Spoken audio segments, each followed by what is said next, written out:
de Pompidou. Jacques Chirac avait acheté un château. Un château qui coûtait à l'époque 210 000 francs français.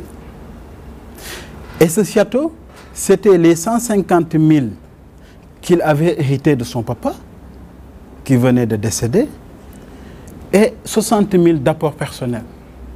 Jacques Chirac, je vous dis. Il a réfectionné le château. Vous savez ce que Pompidou lui a dit? Un homme politique ne doit pas avoir un château. Durant les printemps arabes, Ben Ali, le président tunisien, dans l'une de ses résidences, on a trouvé 20 millions d'euros. Jacques Chirac, lorsqu'il quitte le pouvoir, par exemple, en 2007, il n'a pas d'appartement. Parce que l'appartement qu'il disposait à Paris, il l'a échangé presque contre à la Cosière. Donc, c'est Rafik Hariri, l'ancien président libanais, qui lui prête un appartement. Jacques Chirac, quelqu'un qui a été président durant 12 ans. Ouais. C'est inimaginable en Afrique, ça. En Afrique, le petit inspecteur des impôts, le petit directeur, le ministre, n'en parlons pas, le président, n'en parlons pas. Ils ont des caches à n'en plus finir. La véritable solution viendra des réformes. Tant qu'on dira que ce président nomme aux emplois militaires et civils, voilà, on s'est donné une balle dans la tête. Nous tous, on est coupables. Il faut des réformes dans ce continent. Et l'urgence est que si on ne réforme pas, on verra des militaires qui sont excédés par des civils qui ne pensent qu'aux luxures, viendront prendre les pouvoirs. Et il y aura toujours des bruits de bottes dans nos palais. Et c'est ça le mal. Et vous croyez que ces militaires sont meilleurs quand ils arrivent au pouvoir? Ils peuvent faire mieux que ceux qui étaient là, en tout cas ces civils-là, qui étaient dans assez souvent la prévarication et la gabegie? Le pouvoir temporel, il doit être civil. Moi, je ne crois pas à la prise du pouvoir par les armes. Je le condamne, quelles que soient les raisons. Mais on peut se poser, si on creuse, y a-t-il pas des coups d'État utiles? On peut s'interroger s'il n'y a pas de révolutions utiles. Oui, j'ai une partie de la réponse pour dire que Muammar Kadhafi a été utile. Son arrivée au pouvoir a été utile. Oui, je peux dire que Paul Kagame, oui, son arrivée a été utile. Je peux dire que Thomas Sankara, son arrivée au pouvoir a été utile. Parce qu'au moins, ils ne vivaient pas en oubliant leur peuple.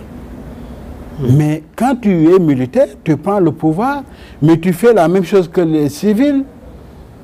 Et moi, je ne crois pas à la prise de pouvoir par les armes. Je ne crois pas. Mais dans la sous-région, on a le cas de la Guinée, Doumbia qui essaie de relever la Guinée, qui résiste à l'instant où nous parlons. Le ministre garde des Sceaux de la Guinée fait face à la presse. Notre correspondant sur place, Idrissa Keita, est en train de suivre ça. Je suis à coup sûr, on y reviendra. Du côté du Mali, c'est vrai que la situation sociale est assez difficile, mais Goïta est en train de tenir tête quand même à cette communauté internationale.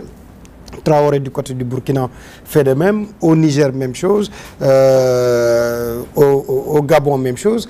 Est-ce que finalement ces officiers assez jeunes qui ont fait de grandes écoles militaires, qui ont accompagné les chefs d'État, qui les ont vus à l'œuvre dans leur forfait, dans leur villégiature indue, est-ce que quelque part, lorsqu'ils arrivent au pouvoir, ce n'est pas utile, puisqu'ils sont quand même appuyés, coltinés, accompagnés par le peuple assez souvent? Bon, on va juger peut-être dans le temps. Moi, je demeure sceptique et j'attends de voir ils vont résister pendant combien de temps. Parce que compte tenu des sanctions internationales, et compte tenu aussi de cette jeunesse dont vous parlez, vous savez ce qu'a été la seule faiblesse de Kadhafi. Est-ce que vous la savez? C'est quoi? C'est que Kadhafi, au moment où il prenait le pouvoir, il était capitaine. C'est après qu'il s'est mis colonel. C'est pourquoi vous avez vu, il n'y a pas eu de résistance lorsqu'il y avait une révolution avec cette complexité de l'OTAN d'un certain petit président français Sarkozy. Donc, pour dire, les généraux, peut-être ils ne parlent pas, mais est-ce qu'ils vont accepter que des soldats, que des capitaines, qui ont des fois des têtes de boulanger, viennent pour durer au pouvoir? Je ne sais pas. En tout cas, ils ne sont pas stables. À chaque fois, vous entendez des tentatives de renversement. C'est pourquoi prendre le pouvoir par les armes n'est jamais une solution. Oui, je peux comprendre qu'on est fatigué de cette élite intellectuelle qui a failli à un moment donné. Il faut réformer cette élite. Il faut réformer les écoles nationales d'administration, Ben. Mais en faisant quoi, par exemple? faisant quoi? En faisant des réformes. Parce que moi, je ne peux pas comprendre, Ben, que tout ce qui se détourne des deniers publics dans nos pays, ils retournent les vestes en disant que non, eux, ce sont des donneurs d'ordre, c'est le DAGE qui a tout fait. Le DAGE, ils sortent où? À l'ENA, non? Il faut réformer cette école. Il faut la réformer parce que cette école, j'ai l'impression que, à la limite, il est temps de la réformer parce qu'on ne peut pas former des gens. Une fois qu'on les confie quand même les tâches des régies financières de ce pays-là, tout ce qu'ils savent faire, c'est de couvrir des détournements de certains ministres et de certains directeurs généraux. Qu'est-ce qui a changé? Le président Senghor, du temps du président Senghor, quand même, on n'avait pas ces détournements grandeur nature. L'ENAM, à l'époque, formait correctement. On y avait la crème de l'administration, ainsi que les managers des régies financières. Les meilleurs choisissaient entre la douane, le trésor et la direction générale des impôts. Aujourd'hui, c'est la même école qui est là, qui a été réformée, qui est passée d'ENAM à ENA. Qu'est-ce qui se passe? Est-ce parce qu'avant, ils ne faisaient pas de la politique et que maintenant, ils y sont et que la politique vous pousse à vraiment dépenser de l'argent de la façon la plus ostentatoire possible? C'est une des raisons. Cette irruption des énarques sur le champ politique, ça va nous coûter un peu cher. Parce que, pourquoi je le dis, c'est que surtout ceux qui sont dans les régies financières, ils ont un butin de guerre. Ils ont un butin de guerre. Ouais. Quand tu as la terre, avec ses spoliations foncières, tu as un butin de guerre. Attention, on ne part pas à armes égales. Attention à ces gens qui... Et puis, le pire est que les gouverneurs et les préfets, ils sont censés faire développer les terroirs. Mais c'est de simples administrateurs. C'est pourquoi il faut réformer. Il faut réformer.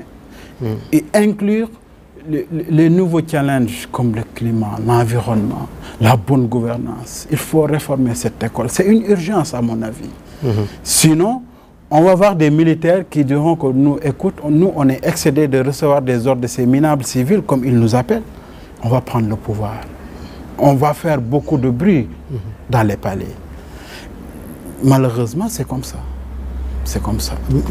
Mais pourquoi, sur le continent, il est difficile d'y respecter ou d'y faire respecter les constitutions votées et promulguées?